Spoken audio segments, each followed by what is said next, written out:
You've been sold a very comfortable, very dangerous lie. It's repeated so often that almost no one questions it anymore.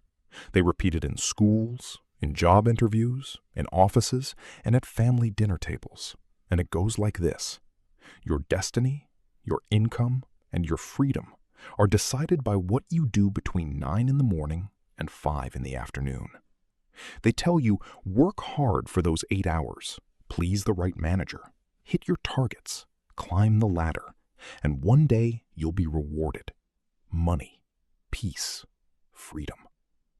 But I have watched people for a very long time, and I've seen entire generations believe that promise and then wake up at 65, tired, confused, and afraid, wondering where all the money went and why the freedom never came.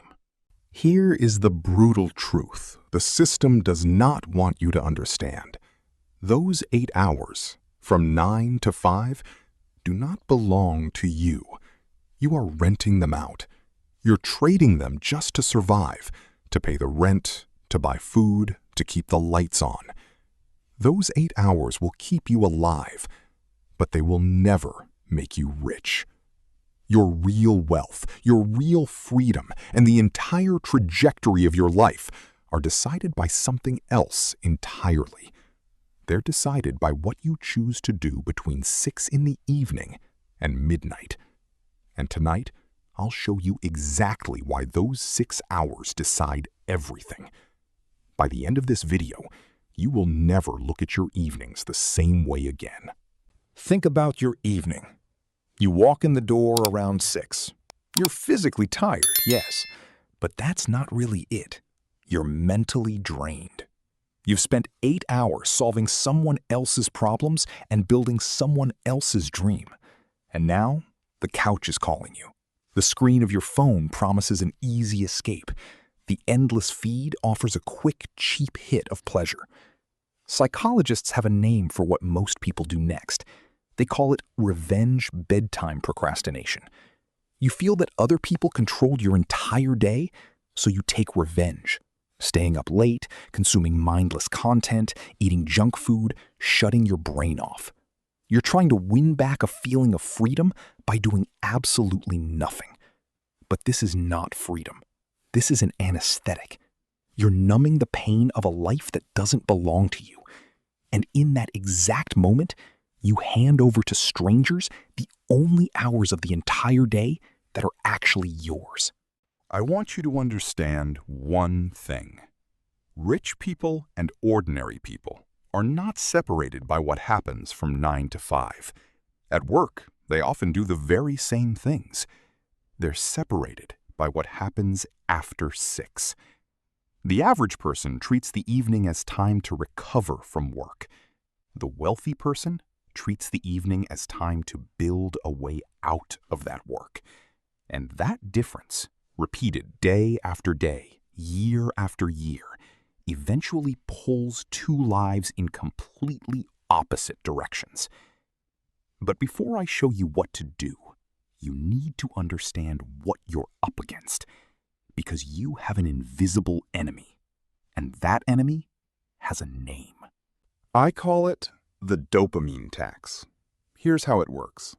When you come home exhausted, your willpower is nearly empty, and that is exactly when you are most vulnerable. The modern economy is built brilliantly and ruthlessly, engineered to attack you in that precise moment of weakness. This is the exact moment the streaming service autoplays the next episode, knowing you're too tired to reach for the remote. This is the exact moment the social media algorithm feeds you an endless stream of outrage and entertainment, keeping your eyes locked on the screen. This is the exact moment the food delivery app tempts you to spend money you don't have on calories you don't need, simply because cooking takes energy you no longer have. The system knows you're depleted. The people who own these platforms built them specifically to capture your attention while your guard is down. They tax your remaining time. They tax your remaining attention. And most people pay this tax every single evening for their entire lives without ever noticing they're paying it. And here's what you have to understand about this tax. It's not like a normal tax. It doesn't arrive as a bill at the end of the month. It's invisible. You don't feel yourself paying it. But its price is the highest in the world. Because it doesn't cost you a few dollars in subscriptions. It costs you your future. Let me tell you how the people who refuse to pay this tax actually think. Take the approach of Buffett himself. When he was young and just starting out in Omaha, his days were as busy as anyone's. But the real work, the work that eventually compounded into billions, did not happen in a loud office in the middle of the day. It happened in the quiet of the evening. While his neighbors sat in front of the television watching the evening broadcasts, he sat in his study. Quiet. Just him, a desk lamp, and a stack of annual reports most people would find unbearably boring. And here's the point. He wasn't smarter than the men on Wall Street. He wasn't born with a magical gift for picking stocks. He simply understood the math of time. If others spend their evenings at cocktail parties and in front of the TV, and you spend your evenings truly understanding how a business works, then sooner or later you will inevitably pull ahead. It's just math, and it works without fail. But here's the honest objection. You might tell me, I'm not Buffett. I come home wrung out. I have no energy to read boring reports until midnight. And you're right. Forcing yourself to work on raw willpower in the evening is a path that collapses within 2 weeks. So I'm not asking you to rely on willpower. I want to explain how your exhaustion actually works, because almost everyone misunderstands it. Willpower is not an infinite resource. It's not a muscle that stays strong all day. It works exactly like the battery in your phone. In the morning, you wake up at 100%, and every decision you make all day drains that battery. Every email you answered, every annoying conversation you tolerated, every traffic jam you sat through. By 6 in the evening, your willpower battery is blinking red. It's almost dead. And in that state, your brain does not want to think about investments. It does not want to build a business. It does not want to learn hard skills. It wants dopamine, comfort, and the chance to shut off. That's why the advice to just work in the evenings doesn't work. Fighting a dead battery is pointless. You have to rebuild the system itself. And here is something most people never realize. When you come home at 6 and feel completely drained, your brain is not actually out of energy. Your brain is simply bored. It's worn down by the monotony and the stress of your job. It's craving novelty. It's craving a challenge that you actually care about. And the moment you sit down to work on your own project, your own skill, your own thing, something remarkable happens. The fatigue lifts. A new wave of energy fills you. Because for the first time all day, you are finally working for the most important person in the world. Yourself. This brings us to a difference the middle class gets completely wrong. The difference between passive rest and active rest. You've been trained to believe the only way to recover from a hard day is to shut your brain off completely, to sit motionless on the couch, staring into a glowing rectangle, letting someone else's thoughts flow through you. That is passive rest. Shows, the feed, alcohol, video games. It's passive because you're in pure consumption mode. You're not creating. You're not thinking. You're not growing. You're just existing in a kind of suspended animation. And here's what's insidious. Passive rest does not restore your energy. It only numbs the stress for a moment. When you wake up after 4 hours of TV, you don't feel renewed. You feel sluggish. You feel anxious. You feel that dull sense that you just traded another piece of your finite life for nothing. Wealthy, successful people rely on something else. They rely on active rest. Active rest is engaging your mind in a task that's challenging but fundamentally different from your day job. It's an activity where you are in control, where there's no boss over you, where you're building something for yourself. And here's the great secret you must absorb. You have to find the thing that looks like work to others, but feels like play to you. When people watch Buffett read financial reports for 6-8 hours a day, they ask, how do you force yourself to do something so boring? And that completely misses what's happening. To him, it's not boring work. To him, it's a detective novel, a hunt for buried treasure in the pages of a report. It looks like hard labor from the outside, but from the inside, it feels like play. And if you find your version of that, you will never again have to force yourself to be productive in the evening.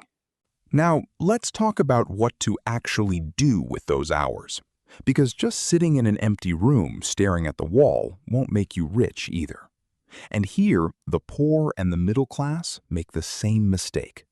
They believe that to escape debt, you simply have to work more hours. So they go get a second job. They stand behind a register or deliver orders until midnight. Let me say this plainly. A second job will drain your soul and break your body. You're just trading physical exhaustion for a few extra coins, paying a huge tax, and getting no closer to real freedom. You don't need a second job. You need a second skill. Here's the enormous difference. A second job pays you a fixed hourly rate. A second skill scales infinitely. If you spend your evenings learning to code, learning real estate, learning marketing, or building a small online business, you're building an asset. You're building something that can eventually decouple your income from your time. An hour behind a register vanishes forever the moment you go home. But an hour invested in a skill stays with you and works for you for years. But knowing what to do is only half the battle. The real challenge is doing it day after day. So now I'll give you the exact system. Not motivation. Motivation is a fragile feeling that evaporates the second you're tired, hungry, or annoyed. I'll give you a 3-step system you'll follow every evening, no matter how you feel. Step 1 begins the very second you walk through your door. I call it the disconnect. For most people, the line between work and home has completely dissolved. They come home, sit on the couch, and keep checking work email, complaining to their spouse about their boss, dragging the anxiety of the office straight into their living room. You have to understand, if you carry the psychological weight of your job into your evening, you completely destroy your ability to create. You will never build anything of your own if your mind is still stuck in an office chair. The disconnect is a physical and mental ritual between 6 and 7 in the evening. The minute you walk in, you change your clothes. You take off the uniform of the employee, whatever that is for you, and put on the clothes of the owner of your life.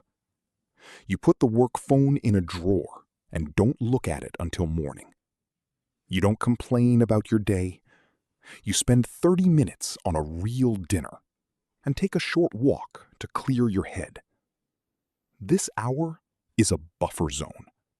It's the airlock between the world where you take orders and the world where you give them. By 7, you are completely separated from your corporate identity. This brings us to step 2, the deep work window. This is the most important part of your entire day. From 7 to 9 in the evening, you go into complete isolation for exactly 120 minutes. You are unreachable to the outside world. You turn off the internet on your phone, you put it in another room, you close the door, and you step into the arena. For those 2 hours, you do that active rest. You read, you learn, you write code, you build a business plan. 2 hours might sound small, but let me explain a mathematical secret about focus. 2 hours of pure, unbroken, deep work are worth far more than 8 hours of scattered office paper shuffling. In a normal office, a person is interrupted every 11 minutes. A message, an email, a colleague. They never enter a state of flow. But when you sit alone in a room from 7 to 9 with 0 interruptions, you're operating at the peak of your mental capacity. Do the math.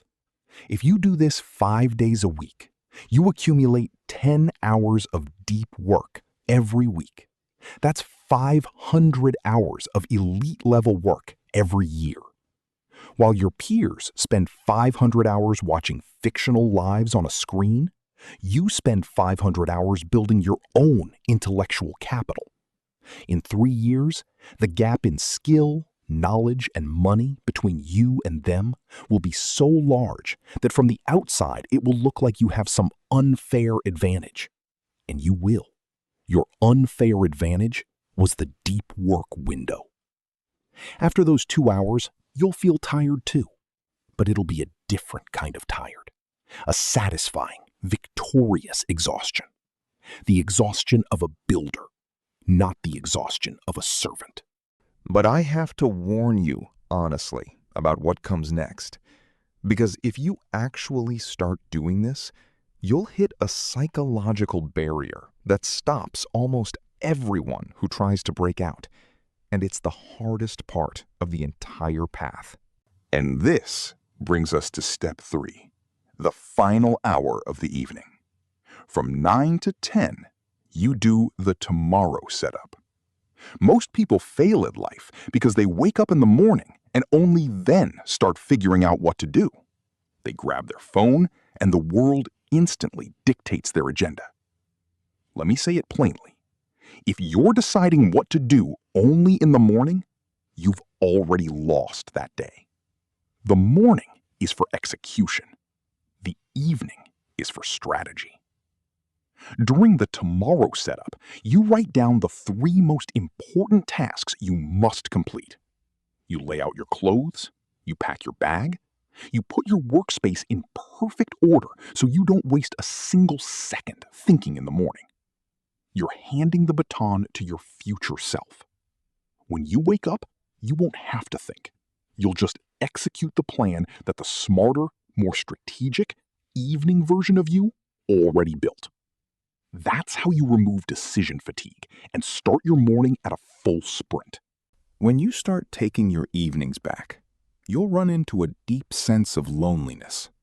When the clock strikes 7 and you step into your deep work window, your phone will still ring. Friends will still text. They'll invite you to the bar. They'll invite you to watch the big game. They'll invite you to just do nothing together, the way you used to. And you'll have to look them in the eye and say no. Not once, but hundreds of times. And here's the brutal truth no one tells you. For the first year, maybe the second, you'll see no financial return for your sacrifice. You'll pour 500 hours into these evenings, and your bank account will look exactly the same. It'll feel like you're throwing your life away. The temptation to quit and return to the couch will be enormous. Friends will start to whisper. They'll call you obsessed. They'll say you work too hard, that you should enjoy life, that you only live once. They'll try to pull you back down to their level because your discipline makes them uncomfortable about their own laziness. This is the moment of truth. This is where the separation happens. The ordinary person looks at the lack of fast results, listens to the mockery, and quits. He trades his future for one Friday night. But the person with a different mindset understands compounding. Compounding doesn't only work with money. It works with knowledge. It works with skill. It works with discipline. In the early years, it's invisible. It's happening beneath the surface. You're building a foundation. but you have to trust the math. And around year 3 or 4, the curve begins to bend upward. You spot an opportunity no one else sees because you read what no one else read. Your small business finally brings in enough to cover the rent. Your skill makes you so valuable that your income doubles, then triples.